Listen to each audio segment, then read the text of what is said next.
Assalamualaikum warahmatullahi wabarakatuh.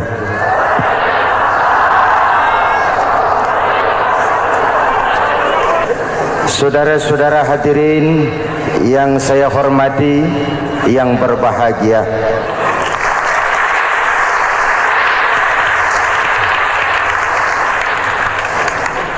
kali ini dalam suasana memperingati nuzulul Quran, setiap penganut agama mempunyai kitab-kitab yang suci atau dianggap sebagai suci. Semua agama. Orang Nasrani punya kitab Injil, orang Yahudi punya kitab Taurat, orang Hindu punya kitab Weda, orang Buddha punya kitab Tripitaka, pengikut Konghucu punya kitab Tao Te Ching, orang Majusi pengikut Zoroaster punya kitab Zen Avesta, orang kebatinan punya kitab Serat Centani, Hidayat Jati atau Darmo Gandul. Kita umat Islam oleh Allah diberikan Al-Quran yang kita yakini sebagai kitab suci. Kunon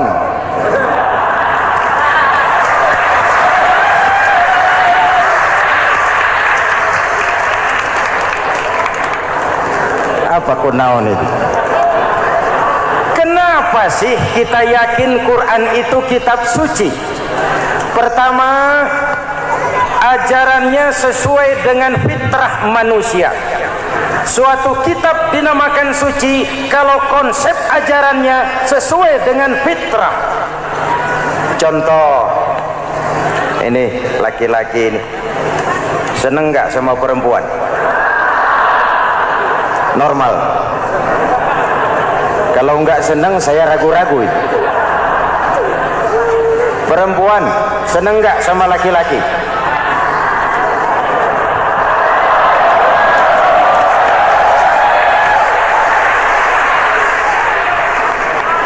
Ini fitrah. Laki-laki suka perempuan, perempuan suka laki-laki. Quran memahami itu. Hai laki-laki, kau senang dengan perempuan. Hai perempuan, kau suka dengan laki-laki. Oke, lewat sini, lewat pintu yang disebut nikah. Kalau kitab suci melarang nikah, itu bertentangan dengan fitrah manusia. Maka dalam Quran, mulai dari umat sampai ulama dan segala profesi dianjurkan nikah.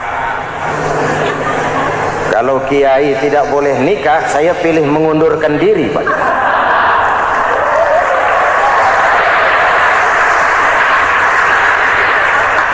Itu bertentangan dengan fitrah. Lagian mubazir dikasih perabotan nggak dipakai.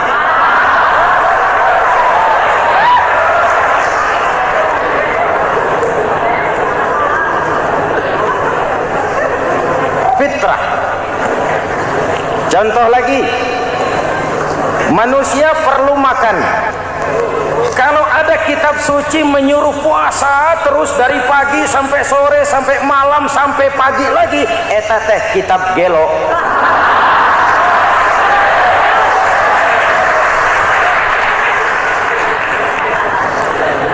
Quran sesuai dengan fitrah. Puasa mulai dari imsak sampai datang waktu maghrib. Puasa ngebleng dari pagi sampai sore sampai malam merusak kesehatan. Malam berpuasa boleh bergaul dengan istri. Kenapa? Fitrah. Kalau siang tidak boleh, malam tidak boleh, sebulan penuh panas kepala.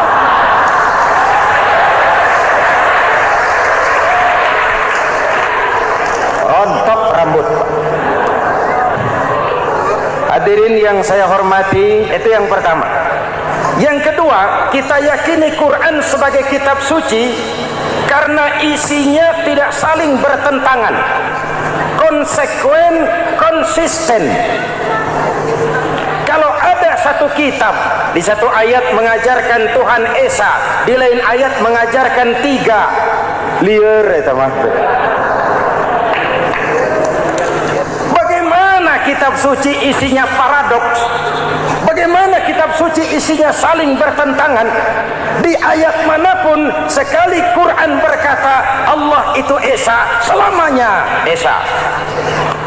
Isinya tidak saling bertentangan. Lalu yang ketiga, kita yakini Quran kitab suci karena dia bersih dari intervensi manusiawi. Sejak turunnya Al-Quran menantang, jikalau kamu ragu terhadap Quran yang kami turunkan kepada hamba kami Muhammad, kamu anggap itu cuma bikinan Muhammad. Kalau Muhammad bisa, kamu tentu bisa. Baik, bikin satu surah semacam Al-Quran. 14 abad yang lalu tantangan ini turun dan sampai malam ini belum terjawabkan. Pak, barangkali tidak ada yang mau coba. Banyak. Antara lain Musailamah Al-Kazzab. Dia mencoba membuat menandingi Al-Quran. Dia buat satu surah namanya surah Al-Fil. Bunyinya begini, bikinan Musailamah.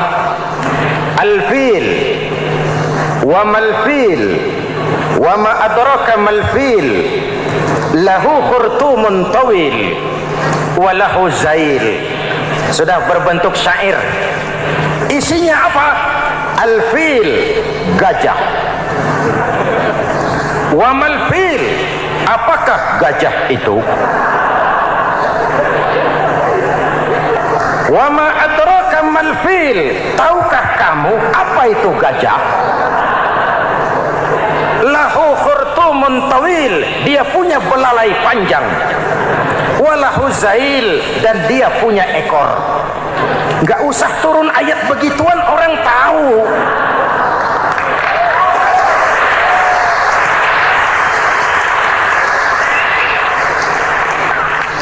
Kalau redaksi mendekati, maka isi jauh panggang dari api.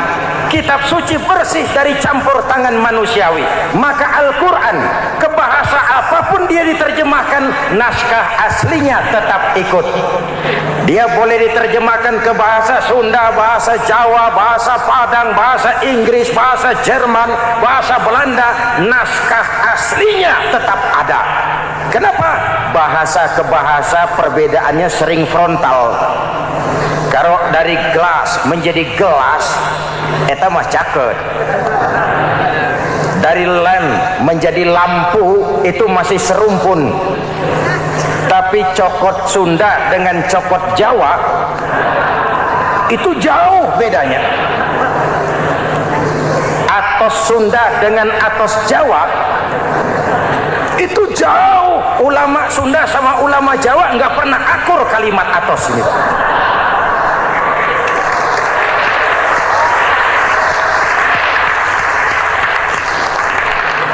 Inilah kebenaran janji Allah, inna nahnu nazzalna dzikra wa inna lahu lahafizun. Kami yang turunkan Al-Quran, kami yang akan menjaganya. Ribuan orang hafal Al-Quran. Lalu apa pesan-pesan misi utama Al-Quran? Pertama, menegakkan tauhid. Ini yang lebih dahulu, membentuk kualitas sumber daya manusia dengan menanamkan nilai-nilai keimanan, membebaskan dari ketergantungan kepada benda. Ya ayyuhan nasu ubudu rabbakumul ladzi khalaqakum. Hai manusia, Tuhanmu yang perlu kau sembah hanyalah Tuhan yang telah menciptakan kamu. Jangan menyembah Tuhan yang tidak pernah menciptakan kamu. Mengapa kau menyembah harta padahal dirimu lebih berharga dari harta? Kenapa kau menyembah pangkat dan jabatan padahal dirimu lebih berharga dari pangkat dan jabatan?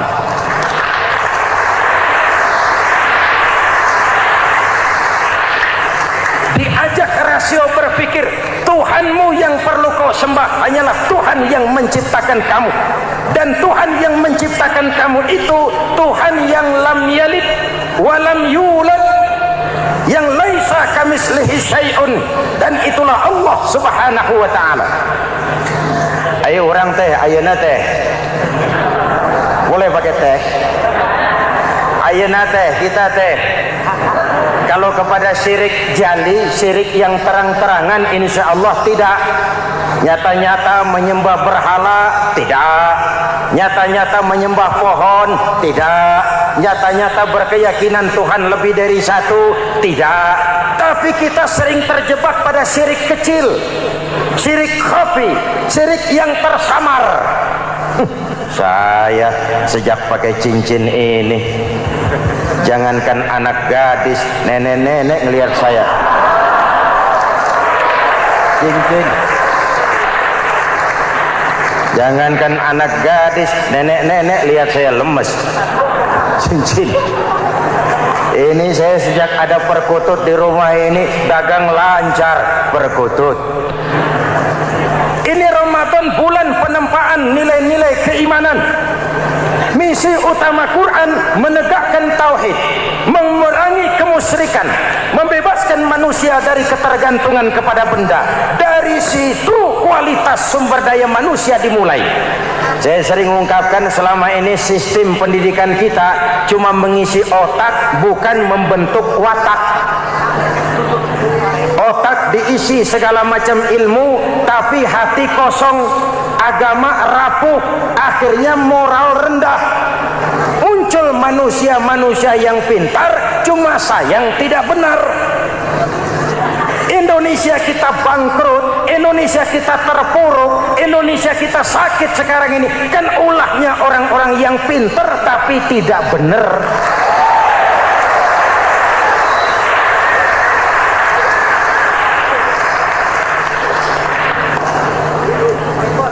Saya bicara kayak begini, ini bukan pidato politik, ini nurani politik naon kadut.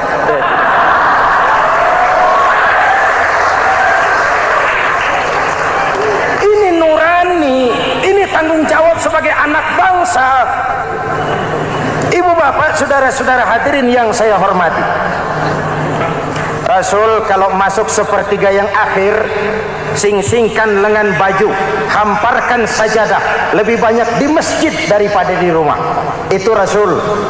Maka sepertiga yang akhir masjid makin ramai. Lihat Masjidil Haram. Lain dengan kita.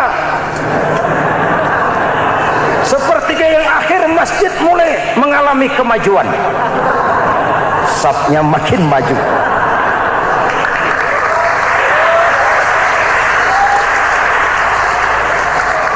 Pasar ramai, terminal beludak. Padahal sepertiga yang akhir itu puncak. Padahal di situ nilai tambah.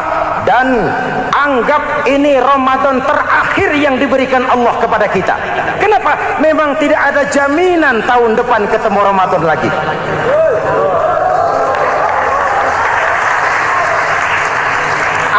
Ini Ramadan terakhir yang diberikan Allah kepada kita. Tidak ada jaminan tahun depan Ramadan akan ketemu lagi. Tidak ada jaminan. Manfaatkan peluang ini untuk melakukan pemutihan. Semua kita melakukan introspeksi. Tidak tahu kita Ramadan tahun depan nanti masih ketemu apa tidak. Sebagaimana kita tidak tahu kita masih hidup atau tidak. Hadirin yang saya hormati, misi kedua Al-Quran, persaudaraan, kebersamaan atas dasar keadilan dan kebenaran. Manusia bersuku-suku, ya. Manusia berbangsa-bangsa, memang itu diakui oleh Al-Quran. Inna khalaqnakum min dzakari wa untha wa ja'alnakum syu'uban wa qabaila. Kami ciptakan kamu dari laki-laki dan perempuan. Kami jadikan kamu bersuku-suku dan berbangsa-bangsa. Apa tujuannya? Agar kamu saling mengenal satu dengan yang lain. Persaudaraan, kebersamaan atas dasar keadilan dan kebenaran. Yang terlepas dari ras. Dari manapun orang datang, apapun warna kulitnya, dari suku apapun ia dilahirkan, kalau akidahnya sama, itu kan saudara kita.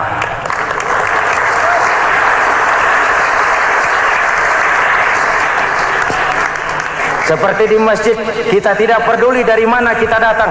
Yang datang dari kidul, madhab ngulon mang. Yang datang dari sebelah lor, madhab ngulon mang. Yang datang dari sebelah wetan, madhab kulon mang. Yang datang dari kulon, madhab ngulon. Bukan soal dari mana kau datang, tapi satu arah menghadapmu. Kau mau Betawi, mau Sunda, mau Jawa, mau Padang, mau Aceh, mau Batak, mau Ambon, kita satu nusa, satu bangsa, satu bahasa. Marilah kita jadi lem perekat buat lingkungan kita di saat keutuhan kita sebagai bangsa sedang dalam ujian berat. Semangat kebersamaan atas dasar keadilan. Tidak ada mayoritas menekan minoritas. Umat Islam itu kalau besar, dia mampu melindungi yang kecil. Kalau kecil, dia bisa menjaga diri. Tiap sholat Jumat khatib berpesan pada akhir khutbah kedua, innallaha ya'muru bil adli wal ihsan, innallaha ya'muru bil adli wal ihsan. Allah memerintahkan kamu menegakkan keadilan dengan argumen, bukan dengan sentimen, mengajak, bukan mengejek, merangkul, tidak untuk tujuan memukul. Kalau sebagai bangsa kita utuh, kompak dan bersatu, saya yakin kita akan bisa mengatasi kesulitan-kesulitan sekarang ini.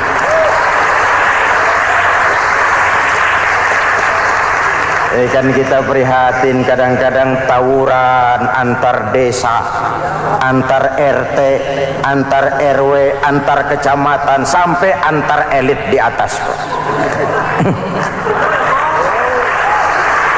Makanya saya ulang lagi pesan ini, kalau elit di atas tawuran, jadilah penonton yang baik. Saudara-saudara kaum muslimin yang saya cintai, kita prihatin, kita seakan tercabut dari akar budaya kita sebagai bangsa. Kenapa kita yang berfalsafahkan Pancasila, kenapa kita yang berketuhanan yang Maha Esa tiba-tiba jadi beringas dan brutal? Ada maling ayam ketangkap, disiram bensin, dibakar hidup-hidup. Kok kita bisa begitu? Street justice, pengadilan jalanan mulai tegak. Iyalah kita tidak puas dengan kerja aparat kita, tapi jangan main hakim sendiri. Ini negara, bukan hutan.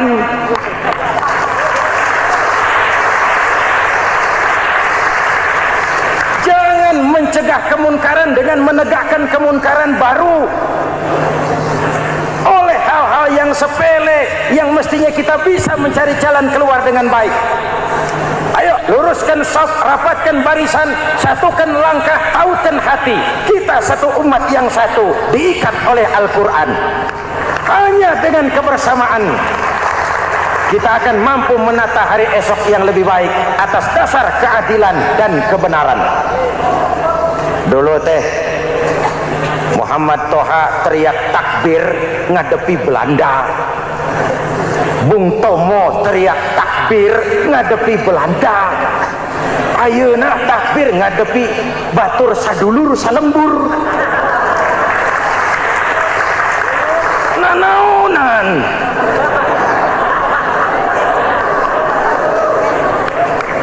Bung Tomo teriak takbir, Muhammad Toha teriak takbir, yang dihadapi jelas penjajah Belanda. Kita ngadepi saudara sendiri, Allahu Akbar, yang sana teriak Allahu Akbar, setan tepuk tangan di tengah.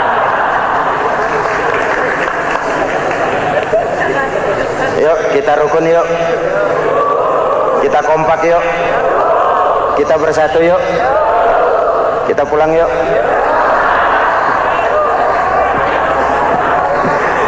Ini misi kedua. Misi yang ketiga, Al-Quran membebaskan manusia dari gaya hidup sekuler. Quran mengingatkan, awas bung, ada hidup sesudah mati, ada akhirat sesudah dunia. Lebih untung orang yang percaya akhirat daripada yang tidak. Paling tidak hidupnya normatif. Contoh, saudara yakin akhirat ada, lalu saudara hidup baik-baik, menjauhi yang munkar, meninggalkan yang haram, saudara sujud, puasa, jihad, lalu saudara mati. Setelah mati ternyata akhirat tidak ada. tidak ada ruginya. Paling kurang kita sudah dicatat sebagai orang baik. Sebaliknya, saudara tidak percaya sama akhirat, lalu hidup seenaknya, judi, mabuk, zina, nipu orang, korupsi, tenggelam dalam kemunkaran, lalu mati. Setelah mati ternyata akhirat ada. Kemana anjen? Lebih untung orang yang percaya akhirat ketimbang yang tidak. Hidupnya ada rem. Iya Pak, saya kepengen banyak uang, tapi kalau main judi nanti di akhirat bagaimana? Iya, saya kepengen jadi orang kaya, tapi kalau korupsi, nipu orang, buka peternakan tuyul, nanti di akhirat bagaimana? Gaya hidup yang berkeseimbangan, ada hidup sesudah mati dan ada akhirat sesudah dunia. Yang keempat, Quran membebaskan manusia dari belenggu kebodohan. Quran ayat yang pertama turun sudah berkata, Iqra, baca, kamu jangan jadi bodoh. Kebodohan menimbulkan kemiskinan, kemiskinan mendekatkan kepada kekufuran. Yang kelima, ini kado buat ibu-ibu, Quran mengangkat harkat, derajat dan martabat kaum wanita. Sebelum Quran turun, sebelum Islam datang, nasib wanita sangat menyedihkan. Dilahirkan hanya untuk melahirkan. Kalaupun berperan, peranannya tidak lebih segitiga. Dapur, sumur, kasur. Kasur, sumur, dapur. Dapur, sumur, kasur. Wanita dilecehkan, sekadar alat pemuas nafsu. Datang Islam, Rasul terenyuh, An-nisa imadul bilad. Wanita adalah tiangnya negara. Jikalau baik wanita, baik negara. Jikalau rusak wanita, hancur negara. Karena wanita, negara jaya. Betul? Karena wanita, negara hancur. Betul? Maka wanita adalah bidadari yang kadang-kadang setan. Kadang-kadang.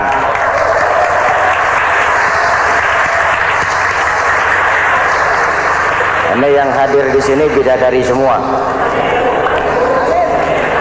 Ibu bapak, saudara-saudara hadirin yang saya hormati. Lalu bagaimana sikap kita terhadap Al-Quran? Quran sendiri menjelaskan, "Tsumma awrasnal kitaba alladzina istafaina min ibadina." Kemudian kami wariskan kitab Al-Quran yang kami pilih buat hamba-hamba kami yang terpilih. Luar biasa. Umatnya umat pilihan, Rasulnya Rasul pilihan, kitabnya pun kitab pilihan. Kami wariskan Al-Quran kepada hamba-hamba kami yang kami pilih. Bagaimana sikap mereka setelah menerima Al-Quran? Terbagi tiga. Pertama, faminhum zalimun linafsihi. Di antara mereka ada yang setelah menerima Al-Quran lalu zalim kepada dirinya sendiri. Diterimanya Al-Quran dengan lidahnya, tapi ditolak dengan perbuatannya. Mulutnya menjunjung Al-Quran, perbuatannya menginjak Al-Quran. Quran bilang ke barat, dia pergi ke timur. Quran bilang ke selatan, dia berangkat ke utara. Quran bilang haram, dia terjang. Quran bilang halal, dia tidak mau. Orang seperti itu tidak zalim kepada Allah, tapi zalim kepada dirinya sendiri. Mudah-mudahan kita yang termasuk golongan ini. Amin. Yang kedua, wa minhum muqtasid.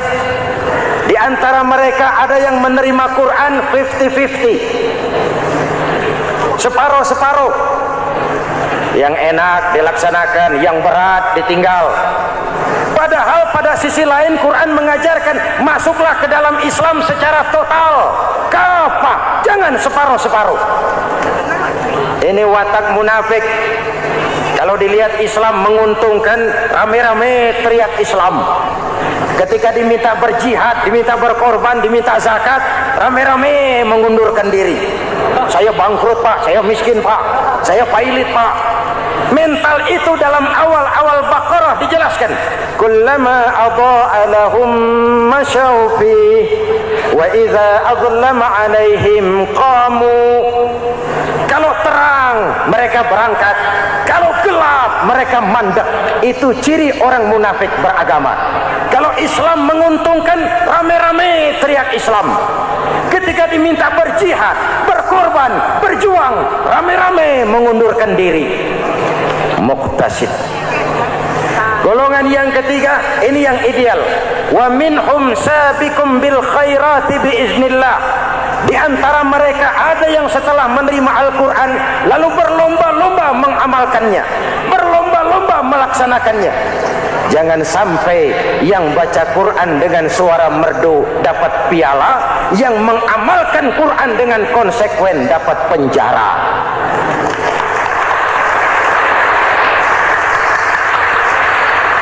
Itu ironi, itu menyedihkan, itu memilukan, dan itu memalukan. Pilihan terserah kita. Satu hadis Rasulullah mengajarkan begini: man ja'alal Qur'ana amamahu qadahu ilal jannah, wa man ja'alal Qur'ana khalfahu saqahu ilan nar. Siapa yang meletakkan Quran di depannya, dijadikannya Quran sebagai imam, Quran akan membimbing dia ke surga, surga dunia, lebih-lebih surga akhirat. Sebaliknya, siapa yang meletakkan Quran di belakang, dibelakanginya ajaran Quran, Quran akan mendorong dia ke neraka, neraka dunia, lebih-lebih neraka akhirat. Quran imam apa makmum? Kita makmum apa imam? Makmum ikut imam apa imam ikut makmum? Makmum ikut imam. Jikalau Quran adalah imam, jikalau kita adalah makmum. Ke barat kata Quran, ke barat kita berangkat. Ke timur kata Quran, ke timur kita menuju. Halal kata Quran, itu yang kita ambil.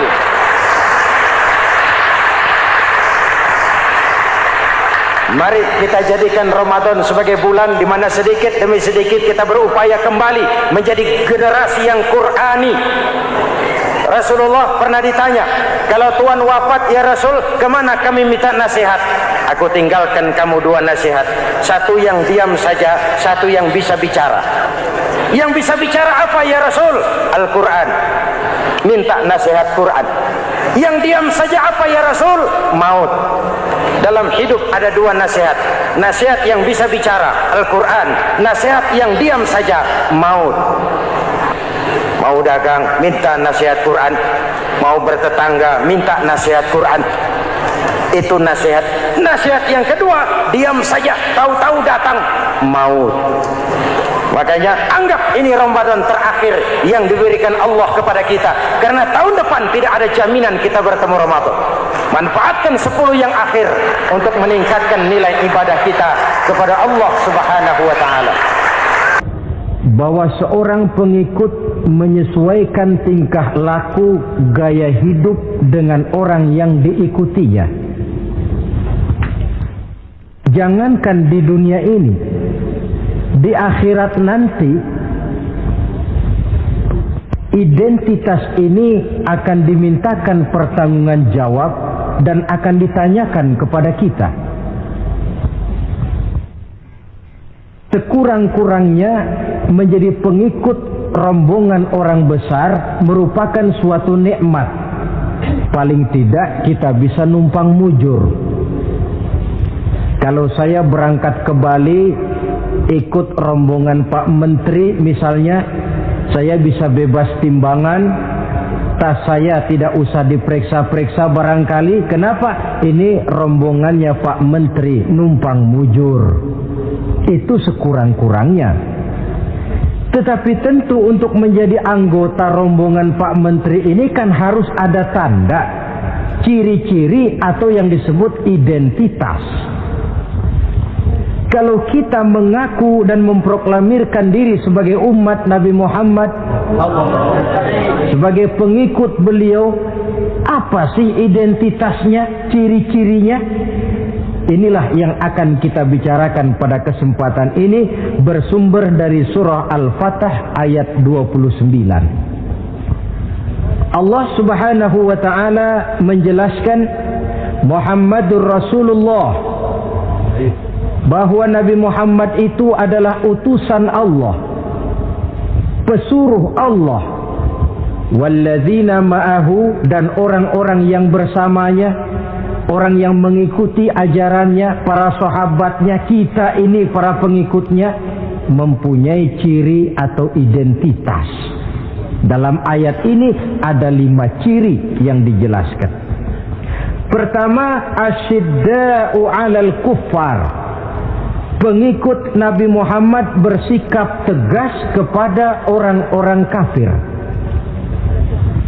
Apa artinya tegas di sini?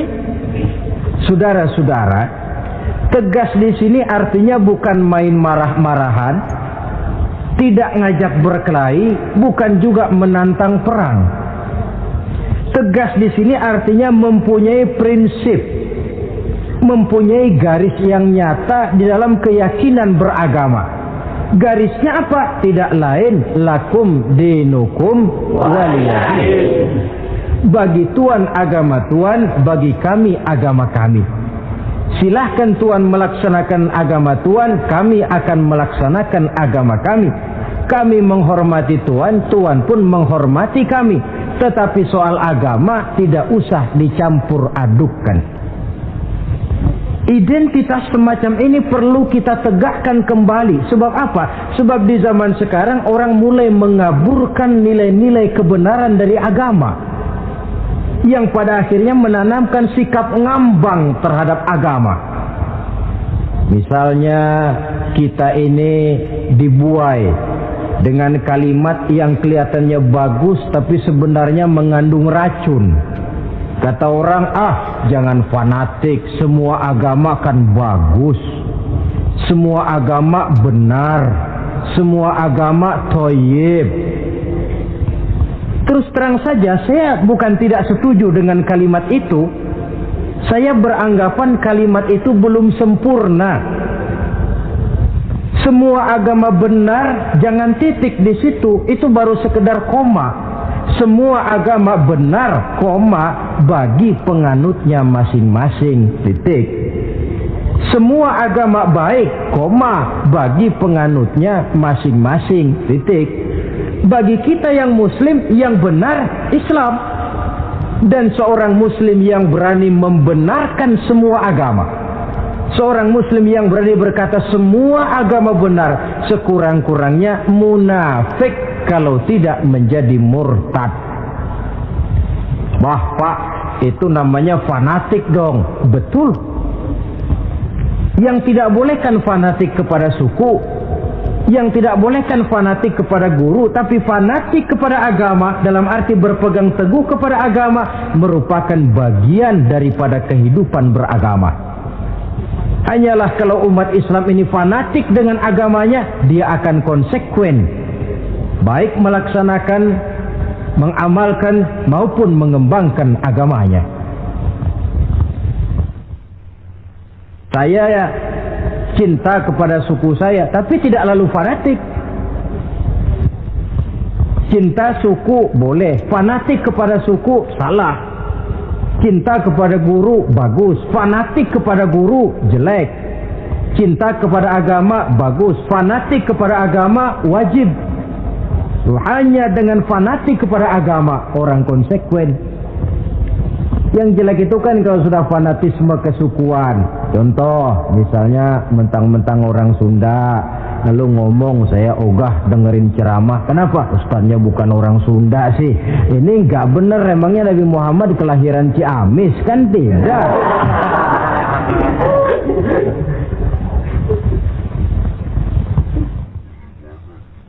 Toleransi ada tempatnya, tetapi tidak menyangkut masalah-masalah ritual, tidak menyangkut masalah-masalah ibadah. Soal bikin jalan umum, mari bersama saudara-saudara kita yang lain agama membangun puskesmas, mari bersama-sama menjaga keamanan, mari sama-sama. Tapi kalau sudah menyangkut masalah ibadah, kembali kita kepada prinsip lakum dinukum waliyadin. Bagi Tuhan silahkan melaksanakan agama Tuhan, kami pun akan melaksanakan agama kami. Silahkan menyebarkan agama, tetapi jangan kepada orang yang sudah beragama. Ini batas toleransi.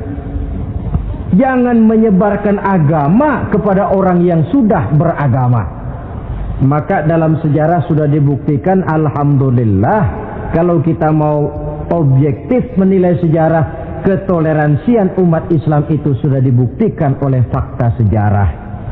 Tetapi tanpa harus mengorbankan nilai-nilai akidah, keyakinan-keyakinan yang harus kita jaga dan kita pertahankan. Taruhlah kita sekarang masih disanggup berkata dan berpendirian semacam itu. Anak kita, keturunan kita, generasi yang akan datang, jikalau ditanamkan rasa ngambang terhadap agama, lambat laun akan makin tipis nilai-nilai religius itu melekat di dalam jiwanya. Dan akibatnya akan rawan kemajuan macam apapun, modernisasi macam apapun, kalau sudah terlepas dari kaitan kehidupan beragama, tidak akan banyak menolong untuk mensejahterakan umat manusia. Asyidda'u 'alal kuffar, bersikap tegas kepada orang-orang kafir. Ini sikap yang pertama, identitas yang pertama. Yang kedua, ruhama'u bainahum, kasih sayang kepada sesama mereka. Kalau kepada orang kafir tegasnya bukan main, tapi kembali ke dalam, kembali kepada sesama muslim, kasih sayang setengah mati. Saling asah, saling asih, saling asuh, saling mengalah buat kepentingan yang lain. Ini sudah dicontohkan dalam sejarah ketika Rasulullah dan para sahabat hijrah ke Madinah. Orang Madinah yang menyambut kedatangan orang Makkah itu kan disebut Ansor. Betul apa betul? Lah orang Makkah ini yang hijrah ke Madinah disebut kaum Muhajirin. Apa orang Madinah menyambut kedatangan orang Makkah itu mentang-mentang orang asli Madinah lalu tolak pinggang? Kamu kemari pendatang ya, awas jangan bertingkah. Tidak. Masing-masing malah mencari saudara. Karena apa? Persaudaraan dalam Islam diikat dengan akidah. Artinya ini dari manapun orang datang, apapun warna kulitnya, bahasa apapun yang dia pakai, jikalau akidahnya sama, dia saudara kita. Hadirin, terus terang saja ya. Banyak orang-orang yang tidak senang kalau melihat umat Islam sampai bersatu. Maka segala macam cara mereka lakukan agar kita jangan bersatu. Terang-terangan menghantam Islam, tidak mungkin orang berani. Kenapa? Saya pikir sebodoh-bodohnya umat Islam, dia masih fanatik sama agamanya. Dia masih sanggup bilang, "Mas, gue emang gak sembayang, tapi agama gue lu hina, gue bacok lu." Itu kan positif, fanatisme agama namanya. Maka orang menghantam Islam itu lalu nggak berani terang-terangan. Caranya belajar dari Van der Plas, belajar dari Snokor-Gronya. Mau menghantam Islam, masuk ke tengah-tengah umat Islam. Pakai peci, kalau perlu pakai sorban, pakai sorban. Nggak bisa assalamualaikum latihan, assalamualaikum, hantam Islam dari dalam. Caranya, kalau perlu dibuatkan merek-merek Islam, yang mereknya Islam tapi tujuannya bikin kacau dalam Islam. Muncullah yang namanya Islam ingkar sunnah, muncul yang namanya Islam sejati, Islam, mereknya Islam, tujuannya bikin kacau dalam Islam. Kalau dia sudah mengkafirkan orang lain yang tidak sepaham dengan dia, tidak mau bermakmum kepada orang yang sepaham dengan dia. Kalau cara ini tidak kena, mereka putar lagu lama. Apa lagu lama itu? Lagu khilafiyah. Lagu lama itu supaya kita sengketa sesama kita, mempersoalkan hal-hal kecil, waktu terbuang, energi habis untuk mempermasalahkan hal yang tak pernah kunjung selesai. Sering kejadian toh di kampung-kampung, yang satu pakai usolli, yang satu tidak, lalu pisah RT. Yang satu azan sekali Jumatan, yang satu 2 kali, lalu bangun masjid lagi. Yang satu kunut, yang satu tidak, asah golok. Persoalan yang semacam ini sampai kiamat tidak akan kunjung selesai.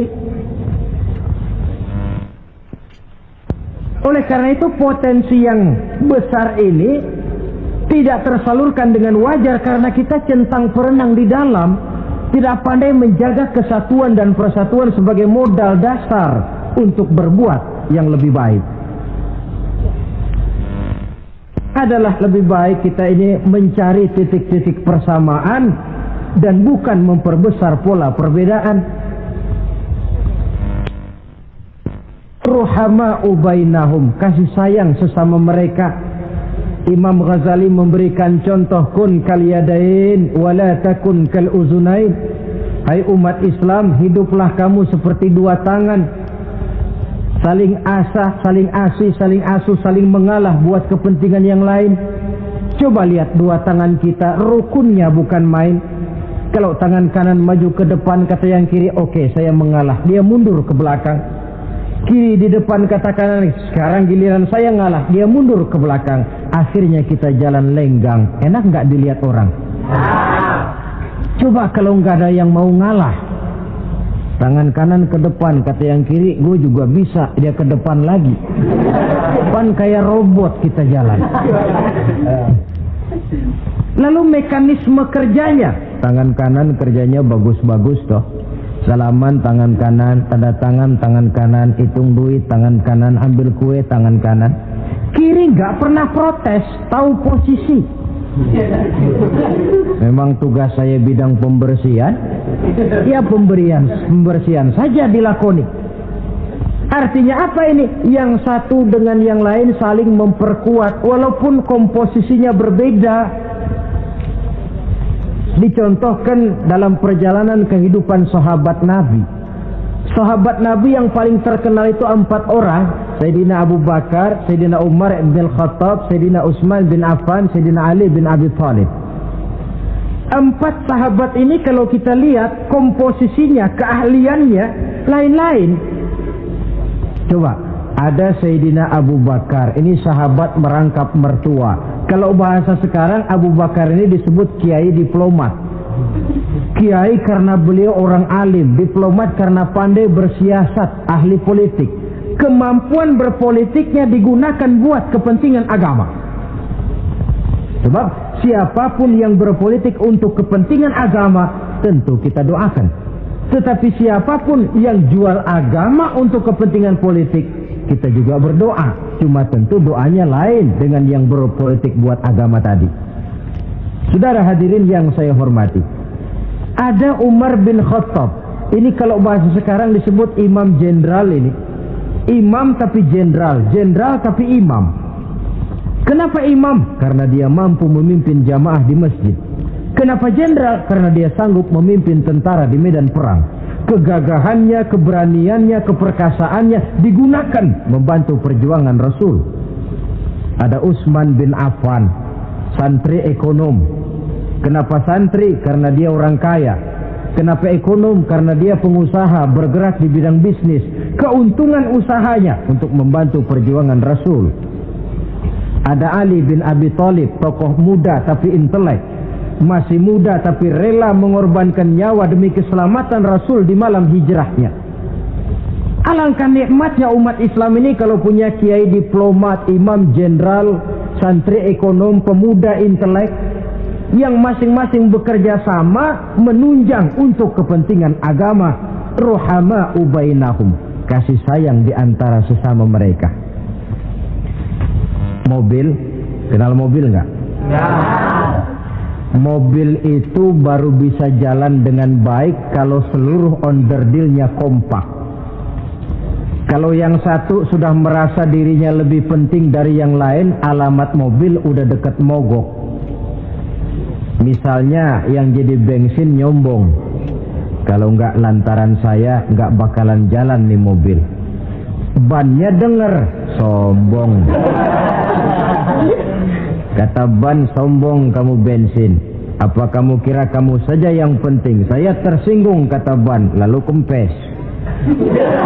Kira-kira kalau ban kempes jalan nggak mobil?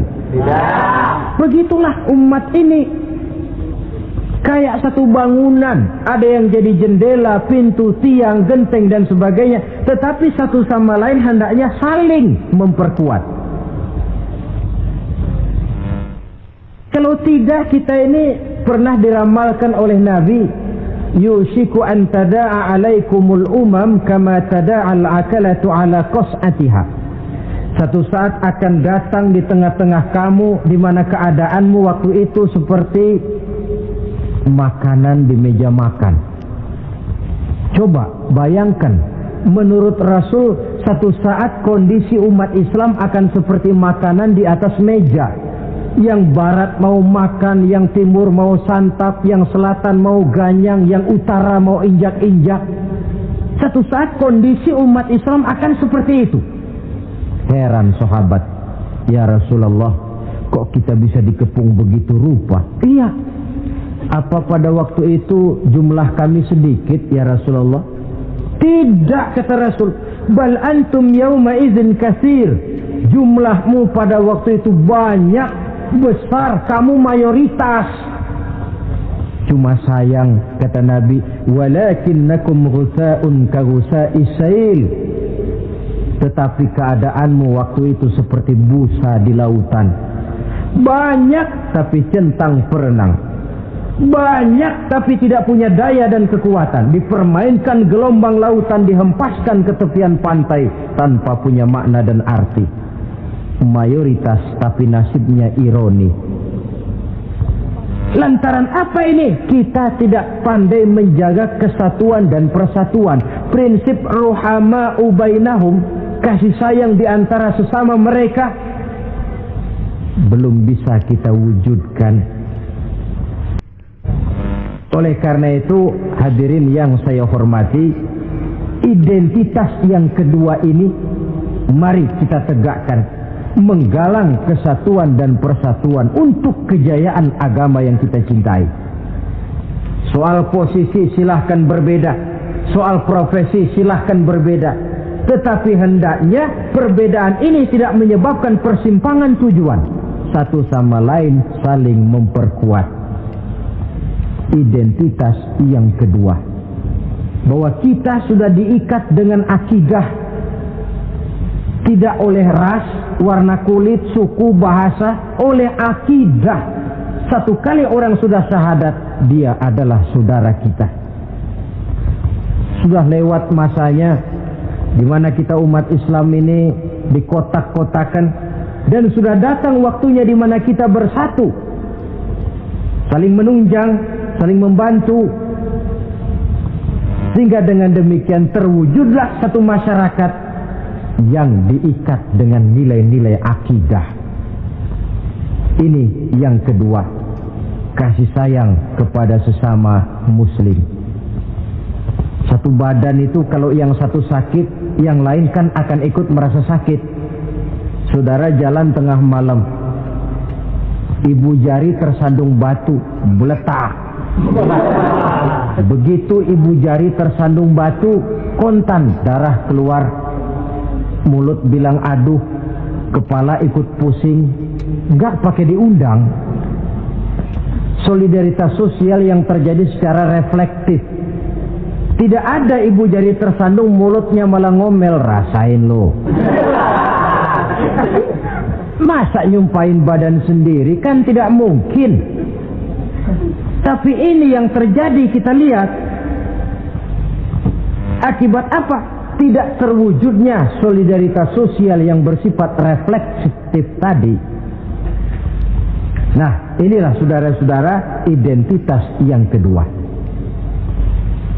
Yang ketiga sekarang, pengikut Nabi Muhammad sallallahu alaihi wasallam itu cirinya yang ketiga, tarahum rukka'an sujjada. Engkau lihat mereka ruku dan sujud, mendirikan solat. Ini identitas, ciri. Di akhirat nanti akan diperiksa dengan seadil-adilnya. Siapa? Saya, Pak. Saya siapa? Pengikut Nabi Muhammad. Betul? Betul. Baik. Pengikut Nabi Muhammad itu tandanya ruka'an sujada, ruku dan sujud. Sampean ngaku umat Nabi Muhammad, sujud, pernah sembahyang? Sembahyang juga, Pak. Berapa kali? Nggak banyak-banyak Pak, setahun 2 kali. Kapan itu? Idul Fitri sama Idul Adha. Kata petugas, syarat kurang, minggir. Sebab sering dikatakan sholat itu kan ada yang harian, ada yang mingguan, ada yang tahunan. Ada yang sholatnya harian. Yang harian ini juga 2 macam. Ada yang belang-belang, ada yang mulus. Kalau yang belang-belang itu kalau zuhur sholat, asar out. Asar kepegang, maghribnya melayang. Maghrib ketangkep, isya-nya terbang. Itu lumayan ketimbang yang seminggu sekali cuma Jumat saja. Yang Jumat pun agak lumayan lah daripada yang setahun 2 kali cuma Idul Fitri dan Idul Adha.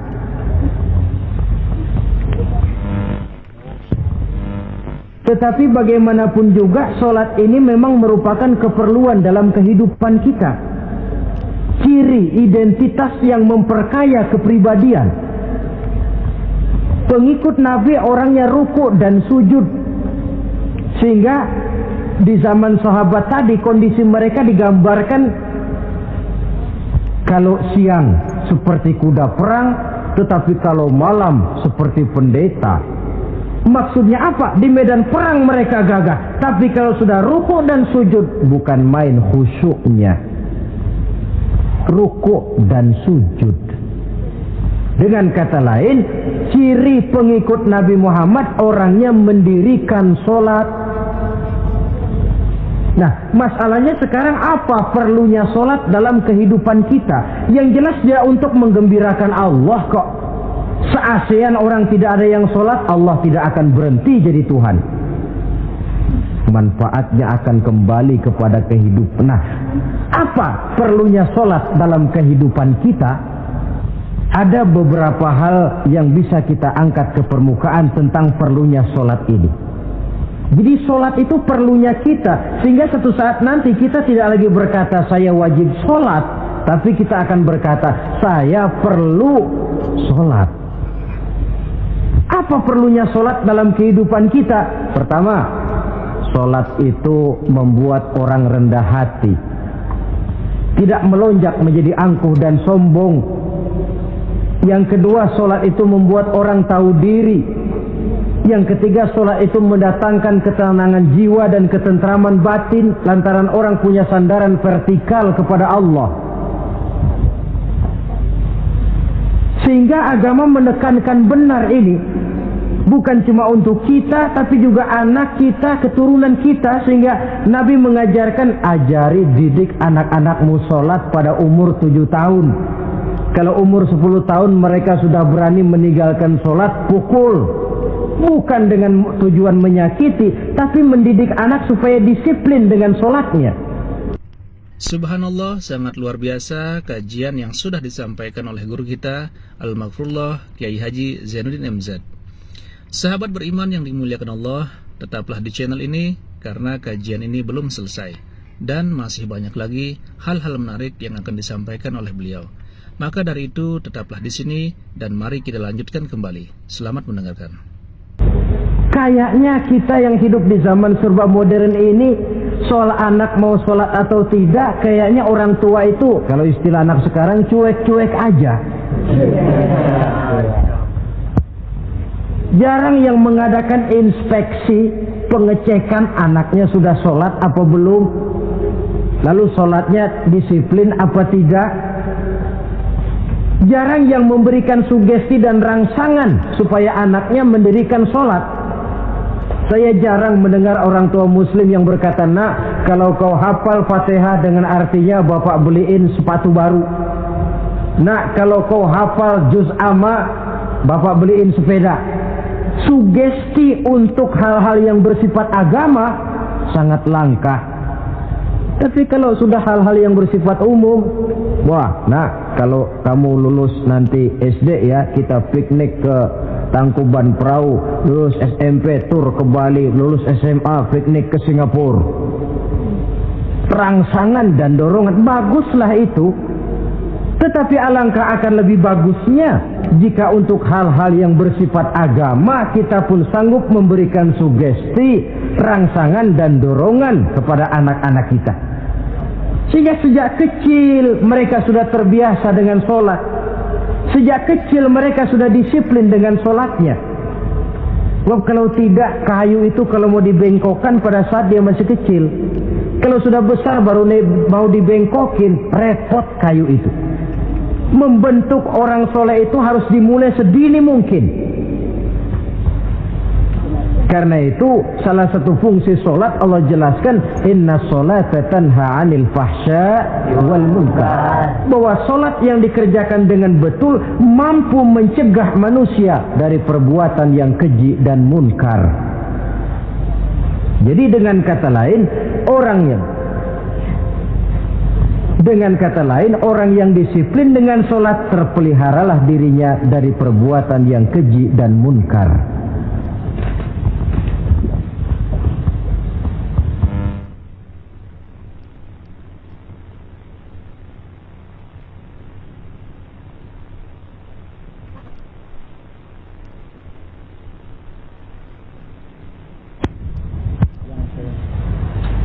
Hadirin yang saya hormati, suatu kenyataan barangkali yang memang tidak bisa kita pungkiri, bahwa kemajuan ilmu pengetahuan dan teknologi sekarang ini makin mengagumkan. Dunia seolah-olah telah dirombak oleh manusia dari sebuah daerah kosong menjadi gedung-gedung pencakar langit yang tinggi. Orang sudah bertandang ke bulan, dan dalam beberapa tahun mendatang boleh jadi akan bertandang pula ke planet-planet lainnya. Kekurangan air minum bisa diatasi dengan penyulingan air laut. Kekurangan areal pertanian bisa diatasi dengan merombak gurun pasir yang gersang dan tandus menjadi sawah ladang yang menghasilkan kebutuhan hidup manusia. Tapi seiring dengan itu menjadi pertanyaan, makin sejahterakah umat manusia? Tercapaikah kebahagiaan? Pada sisi lain kita melihat kemajuan itu melahirkan hal-hal yang tidak kita harapkan. Apa yang kita sebut dengan penyakit dunia modern, yang rupanya makin banyak dokter, makin banyak juga penyakit, makin banyak rumah sakit, makin aneh nama penyakit. Pola yang paling berbahaya ialah jikalau kemajuan itu menyebabkan manusia sampai mendewa-dewakan ilmu dan teknologi. Dan ini yang sering saya istilahkan dengan berhala abad 20. Kalau dulu orang menyembah berhala yang namanya Latta, Uzza, Manat, Hubal, orang zaman sekarang secara tidak langsung banyak yang menjadi penyembah komputer, penyembah sains dan teknologi, mendewa-dewakan otak, lalu lupa bahwa sepanjang yang bisa dilakukan oleh manusia adalah berusaha dan berusaha, sementara ketentuan mutlak datang dari Allah Subhanahu wa ta'ala. Disinilah perlunya ruku dan sujud, agar manusia tahu benar hakikat dari mana dia datang, di mana dia sekarang, mau apa dia di sini, dan kemana dia akan pulang. Oleh karena itu, pada kesempatan ini saya mengajak, marilah identitas ini kita tegakkan dalam diri kita, menjadi pengikut yang ruku dan sujud di hadapan Allah. Sebab di sana terdapat sumber kekuatan, baik dia kekuatan batin, kekuatan jiwa, kekuatan dalam semangat perjuangan, kekuatan dalam menegakkan yang ma'ruf dan menghancurkan yang munkar. Sandaran kita kepada Allah.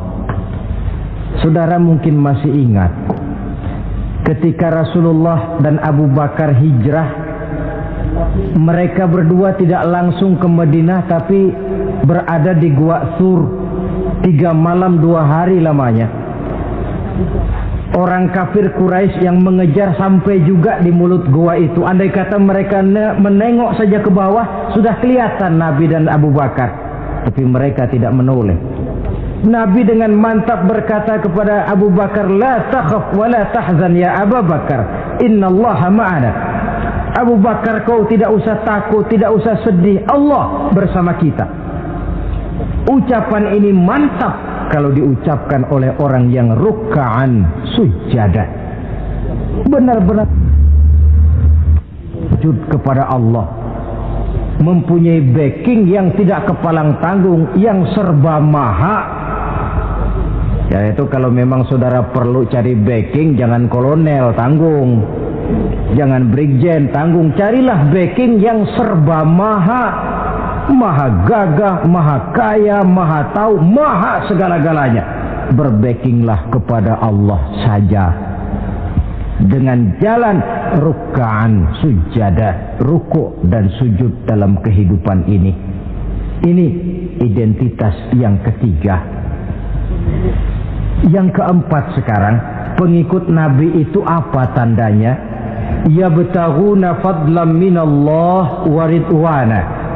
Mereka selalu mencari karunia dan keridhaan Allah. Karunia dan keridhaan. Jadi tidak hanya mencari sekedar karunia, tetapi juga mencari ridho. Oleh karena itu seorang pengikut Rasul, di dalam dia berdagang misalnya, dibatasi oleh pertanyaan, cara saya ini Allah ridho apa tidak? Dia cari rezeki, dibatasi oleh pertanyaan, Allah ridho apa tidak? Dia menginginkan jabatan yang tinggi, tapi tetap dalam kerangka pertanyaan, kalau cara ini Allah ridho apa tidak? Sehingga tidak lantas menghalalkan cara apapun halal asal tujuan tercapai, itu kan caranya PKI. Asal tujuan tercapai cara apa saja halal. Seorang muslim pengikut baginda Nabi tidak diajarkan semacam itu. Kenapa perlu mencari keridhaan Allah, karunia yang Allah ridho?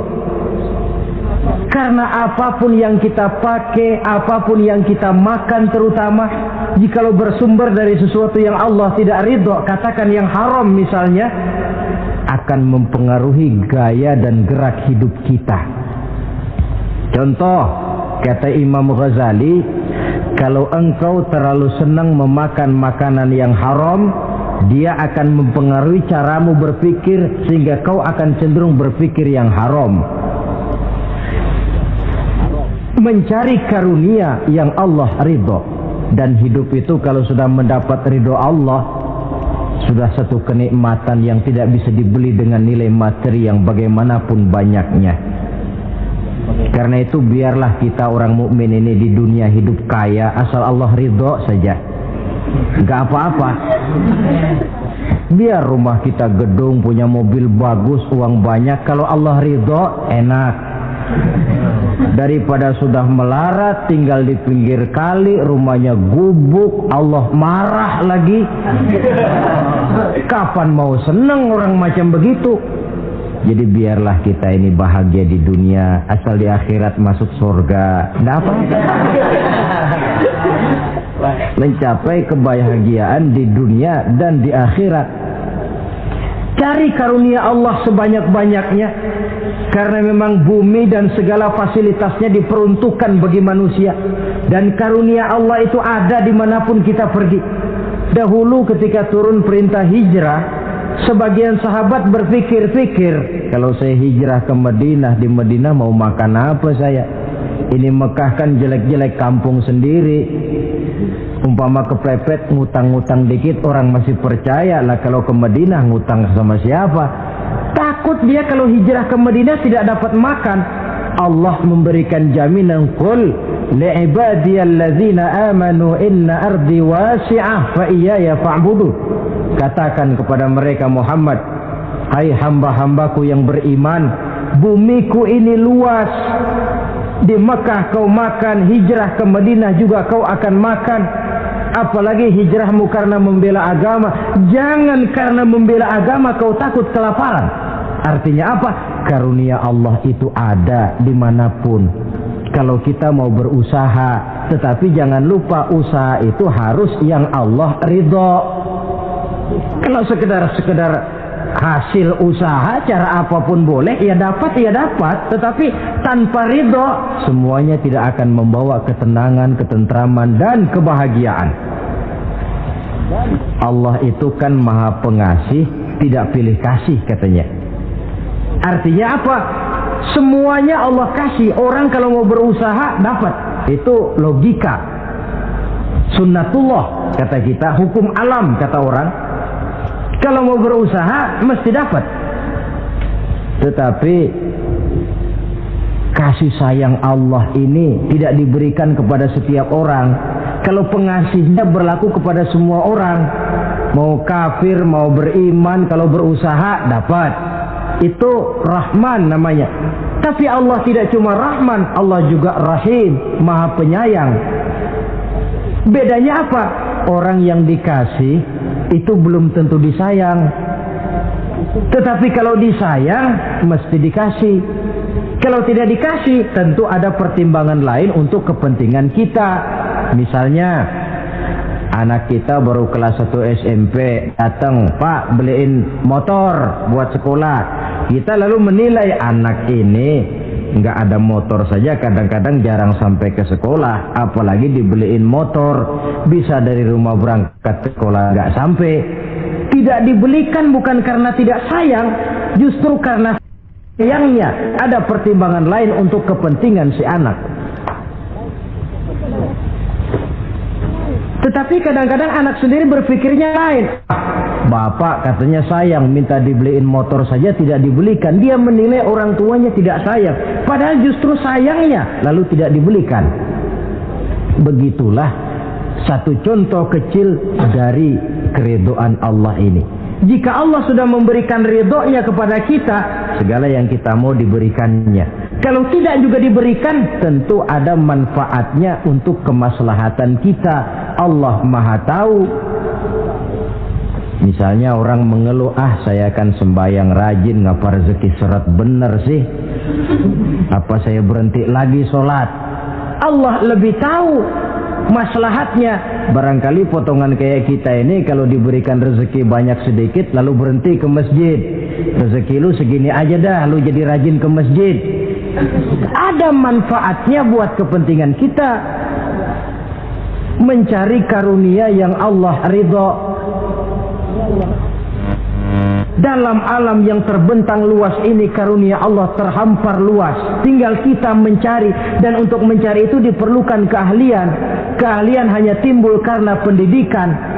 Makin ke depan persaingan hidup makin tajam tanpa membekali diri. Terutama generasi kita yang akan datang, anak-anak kita. Boleh jadi mereka akan tersudut ke pojok-pojok kehidupan untuk kemudian lebih banyak jadi penonton daripada sekedar pemain. Dan kerugian akan kembali kepada kita.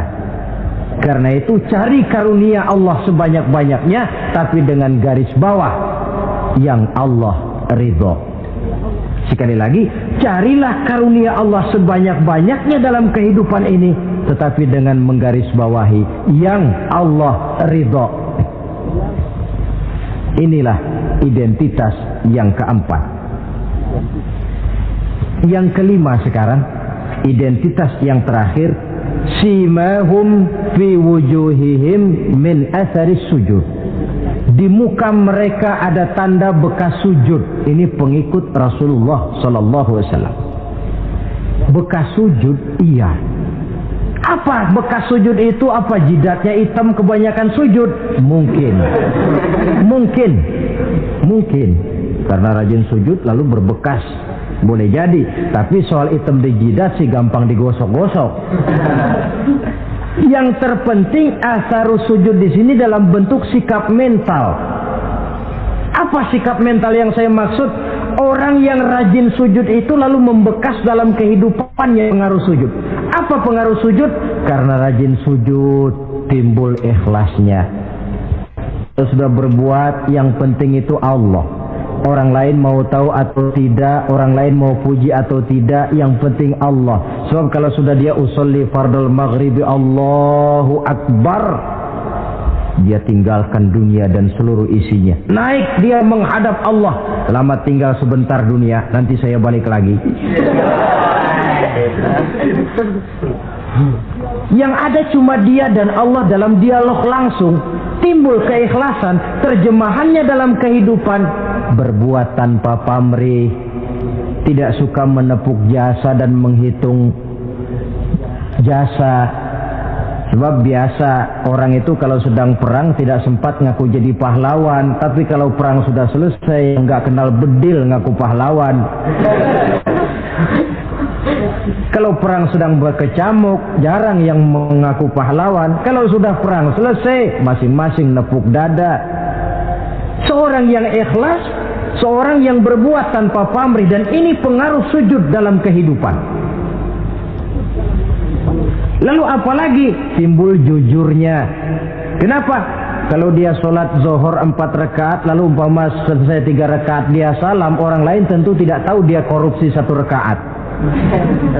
Tapi kenapa tidak dia lakukan? Ada Allah sih yang tahu. Timbul kejujuran, disiplin murni yang berakar dari hatinya sendiri. Lalu apalagi? Kesabaran. Dilatih lewat sholat. Kalau belum selesai 4 rakaat, jangan berhenti sholat isya umpamanya. Dan banyak lagi pengaruh-pengaruh atharus sujud. Ini di dunia. Di akhirat nanti kata Nabi, inna ummati ya'tuna yaumal qiyamah ghurran muhajjalin min atharil wudu. Umatku di hari kiamat nanti akan datang menghadap Allah dengan muka berseri-seri dari sebab air wudu. Mukanya bersinar-sinar karena di dunia rajin wudu. Sehingga barangkali di akhirat nggak perlu ngaku-ngaku kita. Ya Rasulullah, saya umatmu, tidak perlu. Rasulullah lihat sendiri, wah ini mukanya bersinar-sinar. Ta'ali ummati, umatku sini, umatku sini. Kalau di dunia rajin kena air wudu. Ya rajin wudu artinya kan rajin sholat. Masa ada orang wudu aja nggak sholat, kan model.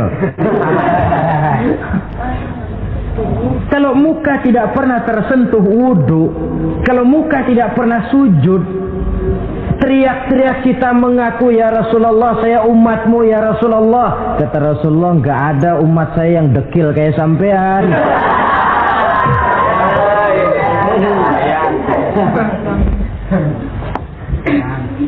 Itulah sebabnya pada kesempatan ini saya mengajak mari membiasakan diri berwudu. Tidak cuma untuk sholat. Saudara mau berangkat ke kantor wudu dulu, bagus. Saudara mau pergi berdagang wudu dulu, cakep. Saudara mau pergi kuliah, mau pergi sekolah wudu dulu, bagus. Di samping kebersihan jasmani, juga kebersihan rohani. Tengok saja. Kalau kita membasuh tangan pada saat wudu mulai Allahumma inni as'aluka yumna wal barakah wa a'udzubika minasyu'mi wal halakah. Itu kan yang kita baca. Ya Allah, saya mohon keberkahan di 2 tangan ini, supaya tangan ini kalau dibawa dagang untung, dibawa menanam lalu panen, dibawa berusaha menghasilkan rezeki. Dan saya berlindung kepadamu ya Allah, jangan sampai tangan ini membawa kesialan dan kecelakaan. Berlindung kepada Allah jangan sampai jadi punya tangan sial. Dipakai dagang rugi, dipakai nanam pohonan mati, dipakai mukul orang mati. Tangan sial. Dari itu saja sudah memberikan sugesti untuk rohani kita. Kebersihan jasmani, kebersihan rohani terpelihara karena wudu. Jadi atharus sujud, pengaruh sujud membekas di dalam kehidupan. Sehingga oleh Syekh Muhammad Abduh dijelaskan, walikulli ibadatin minal ibadati sahihah atharun fi taqwimi akhlaqil qaimi biha wa tahzibi nafsihi.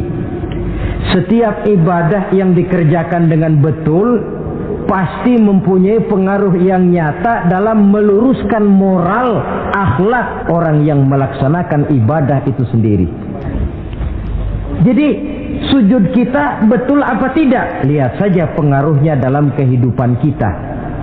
Sholat kita sudah betul apa tidak? Lihat saja pengaruhnya dalam kehidupan kita. Kalau sujud ya sujud, tapi judi jalan juga, nah, sujudnya belum betul. Waktunya sholat ya sholat, waktunya mabuk, sholatnya belum betul. Waktunya ruku, ya ruku. Giliran nyolong, nyolong. Ya, belum betul. Sebab sholat yang dikerjakan dengan betul, sujud yang dikerjakan yang punya pengaruh nyata dalam kehidupan, kelihatan bekasnya dari tingkah laku dan gerak kita di dalam menelusuri kegiatan hidup ini.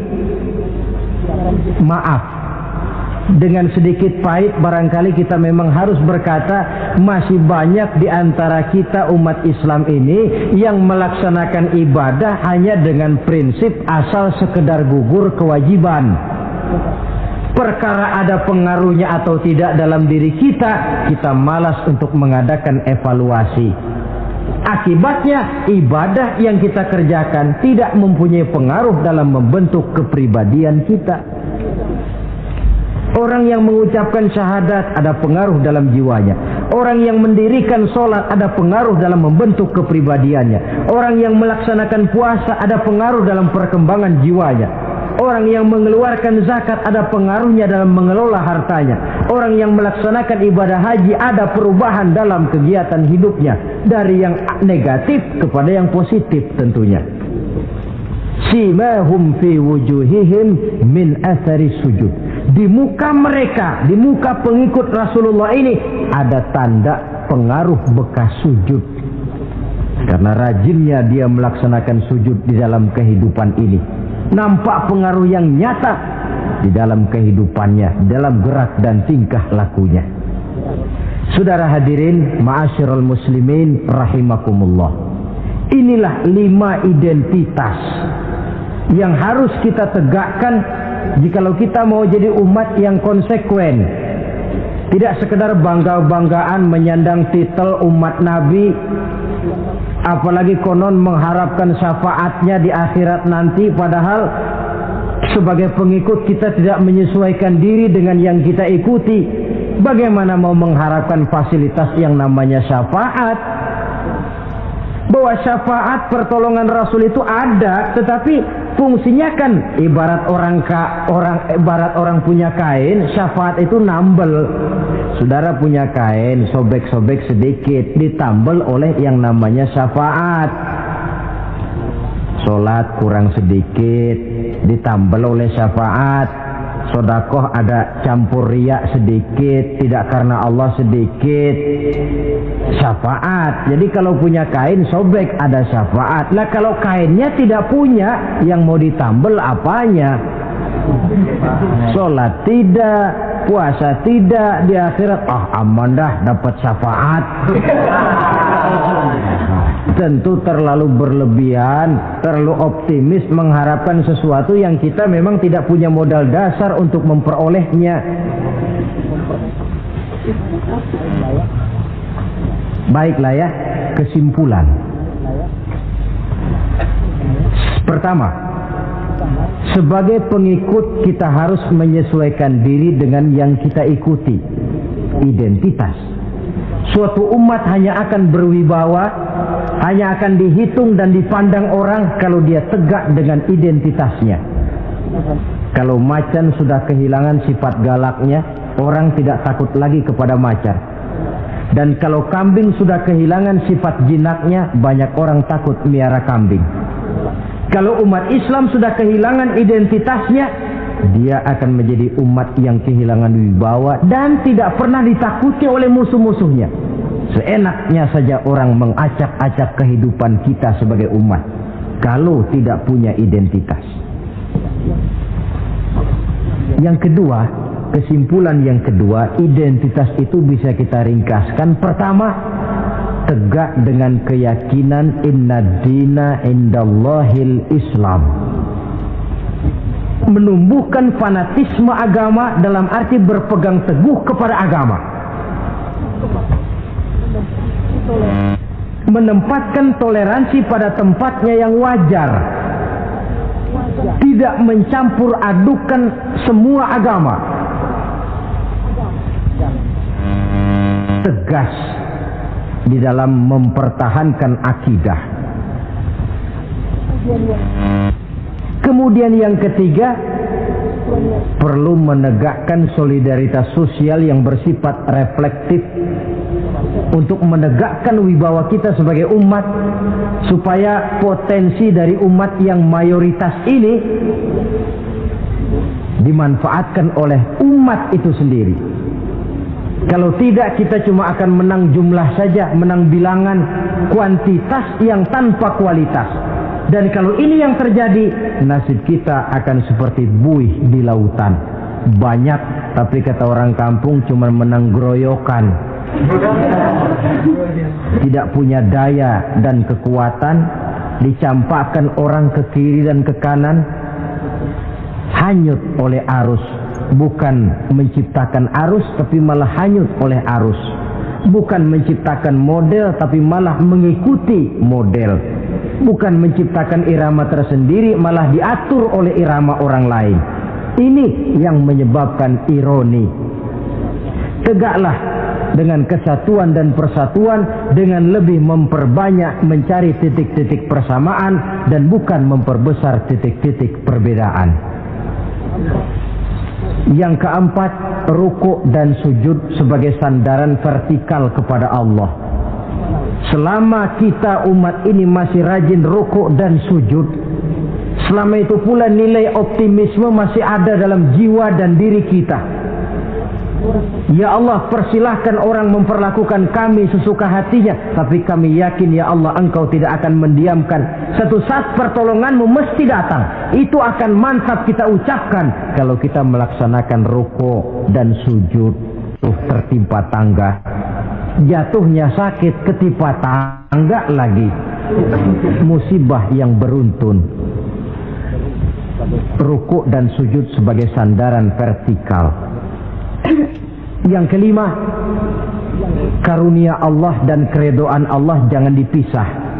Cari karunia sebanyak-banyaknya, tetapi dalam batas-batas yang diridhoi Allah. Sebab kalau tidak, karunia itu akan makin membuat kita jauh dari Allah. Ilmu karunia itu. Tapi kalau tidak diridhoi Allah, Nabi ingatkan, man izdada ilman wa lam yazdad huda lam yazdad minallahi illa bu'da. Orang yang bertambah ilmu tapi tidak bertambah hidayah, dia hanya akan semakin jauh dari Allah.